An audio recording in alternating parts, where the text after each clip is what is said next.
My fiancé said, "My best friend, who also happens to be my ex, is walking me down the aisle. If you loved me, you'd be okay with that." I said, "Got it." The next day, I called the venue, canceled every reservation, and sent her the invoice. "My name is Marcus. I'm 32, work in software development, and until 3 weeks ago, I was engaged to someone I thought I knew. Sarah and I had been together for 4 years. We met through mutual friends, and honestly, the first 3 years were perfect. She was funny, ambitious, supportive during my career transition, and we just clicked. I proposed last October at the beach where we had our first date. She cried, I cried, her parents cried when we told them. Everyone was thrilled. The problem started around January when wedding planning kicked into high gear. Sarah kept mentioning her best friend Marcus. Yes, same name as me, which made conversations confusing, who she'd known since college. She'd mentioned him before in passing, but suddenly he was everywhere. Marcus this, Marcus that. Remember when Marcus and I did this thing in Barcelona? One night in early February, I asked her directly, "So what's the deal with you and him? You two dated, right?" She got defensive immediately. "That was a decade ago, babe. We were kids. We're just friends now. He knows me better than anyone." "Better than me?" I asked. "Different. He knows the old me." I didn't love that answer, but I let it go. Big mistake. Fast forward to March 15th. We're at her parents' house for Sunday dinner, and her mom asks about the father-daughter dance. Sarah's dad passed away when she was 16, so this was always going to be a sensitive topic. Sarah gets quiet, then says she's been thinking about it a lot. "I want Marcus to walk me down the aisle," she said. The table went silent. Her mom looked confused. Her sister Lisa's fork literally stopped halfway to her mouth. "Your friend Marcus?" her mom asked. "Yes, he's been there for me through everything. Dad would have loved him." I kept my voice steady. "That's usually a family role, Sarah. What about your Uncle Jim, or your mom could walk you?" "I want Marcus. This is my wedding, and he's the most important person in my life besides you. Besides me. Not after you or next to you. Besides." We drove home in silence. I was processing, trying to be understanding. Maybe this was grief. Maybe she needed this closure. That night in bed, I tried again. "Sarah, I need to understand this. Your ex-boyfriend walking you down the aisle sends a really specific message to everyone there." She sat up. "Are you serious right now?" "This is exactly what I was afraid of. You're jealous of a friendship.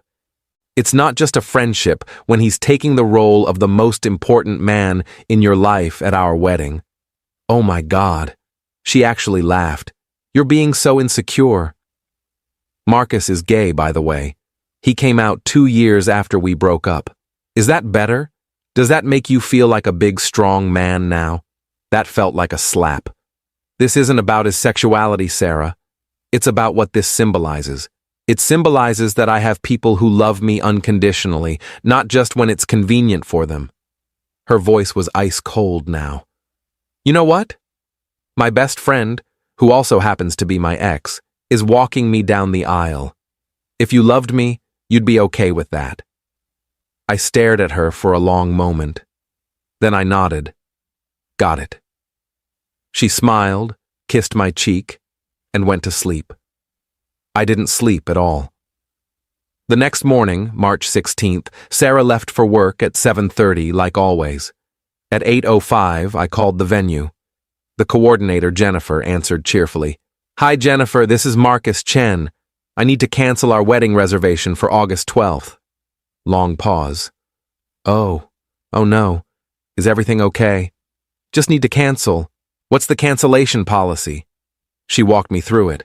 We'd paid the 50% deposit, $12,000, which was non-refundable per the contract we'd signed, but canceling now meant we wouldn't owe the remaining balance. "I'll send the cancellation confirmation and final invoice today," Jennifer said quietly. "I'm really sorry, Marcus." Then I called the caterer, the florist, the photographer, The DJ, the cake designer, each conversation was the same. Yes, I want to cancel. Yes, I understand the deposit is gone. Send me the final invoice. By noon, I had 6 invoices. Total damage, $28,000. Sarah had paid for her dress and the invitations, about $4,000 total. I'd covered everything else because I made more and frankly, I wanted to. I compiled every invoice into one PDF, wrote a simple email to Sarah with the subject line, "Wedding cancellation confirmation," attached the file, and hit send. Then I texted her, "Check your email when you have a minute." I packed a bag and drove to my buddy Jason's apartment. He opened the door, took one look at my face, and just said, "Beer's in the fridge." Update 1, Sarah called at 2:17 p.m. I didn't answer. She called 6 more times. Then the texts started. "What the hell did you do? Call me right now. You canceled our wedding? How could you do this without talking to me? Marcus, this is insane. You need to fix this immediately." At 5 p.m., I finally responded, "You told me your ex is the most important person in your life and should walk you down the aisle. I realized you're right. You should marry someone who's okay with that." "I'm not." "Since Marcus is walking you down the aisle anyway, I figured he should probably pay for the venue too. The invoice shows exactly what was canceled. You two can plan something more appropriate together." My phone rang instantly. I answered. "You petty, vindictive child," she was screaming. "Do you have any idea what you've done?" "I canceled a wedding that shouldn't happen." "Because of who walks me down the aisle? You ended a 4-year relationship over that?" "No, Sarah. You ended it when you told me your ex-boyfriend's feelings matter more than your future husband's. I just made it official." "He's gay, Marcus. How many times? I don't care if he's gay, straight, or from Mars. You prioritized his role in your wedding over my comfort as your groom. That told me everything." She started crying. "We can fix this. We can talk to someone. Please don't do this." "Are you willing to have someone else walk you down the aisle?" Silence. Long, heavy silence. "That's what I thought," I said, and hung up. Update 2. Sarah showed up at Jason's apartment at 11 p.m. Jason answered the door and told her I didn't want to see her.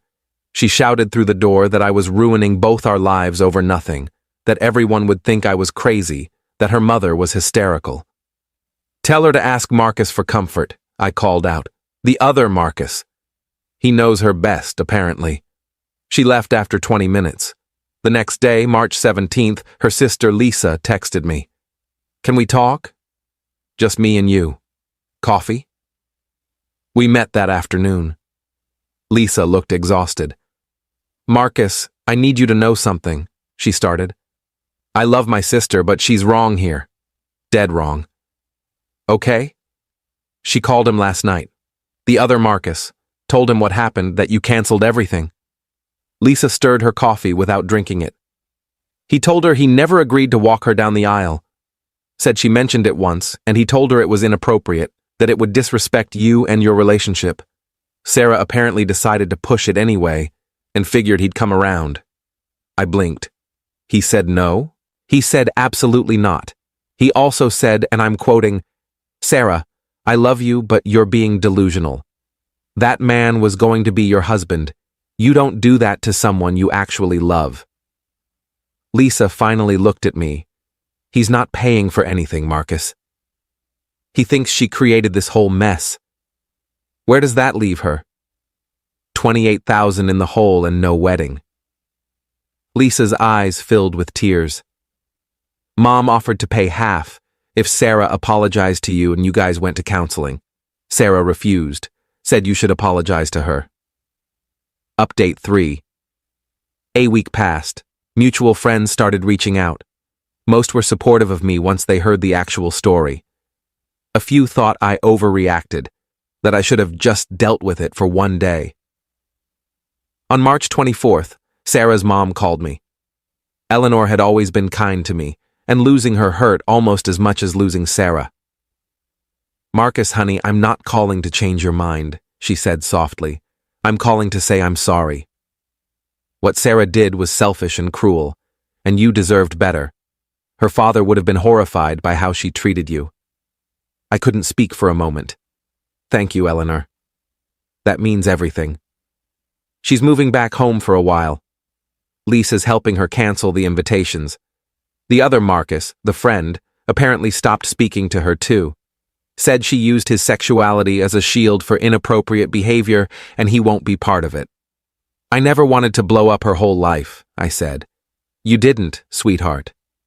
She did that herself when she valued being right over being loved. Final update. It's been 3 weeks since I canceled the wedding. I moved my stuff out of our apartment while Sarah was at her mom's. Left my key on the counter with a note that said, I hope you find someone who loves you enough to let themselves disappear. I'm not that person. Jason's letting me stay with him until I find a new place. Work's been good. Busy enough to distract me. I've been going to therapy, which helps. My therapist said something that stuck. Sometimes love isn't enough when someone fundamentally doesn't respect you. I don't hate Sarah. I think she genuinely didn't understand what she was asking or why it mattered.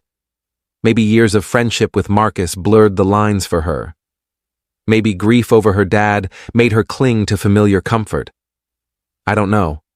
What I do know is that I couldn't marry someone who thought my feelings were negotiable, who thought if you loved me was a valid way to dismiss legitimate concerns, who prioritized symbolism for someone else over partnership with me. Last I heard, Sarah's talking to a therapist too. Lisa says she's slowly realizing what she lost, but it's too late. You can't unring that bell. The other Marcus, her friend, sent me a message last week. I'm sorry she dragged me into this. For what it's worth, you made the right call. She wasn't ready to be married. I thanked him. He seemed like a decent guy caught in an impossible situation. Some people think I'm petty for canceling everything the way I did. Maybe they're right. But I've spent enough years being the accommodating one, the understanding one, the one who swallows his pride for peace. Not this time.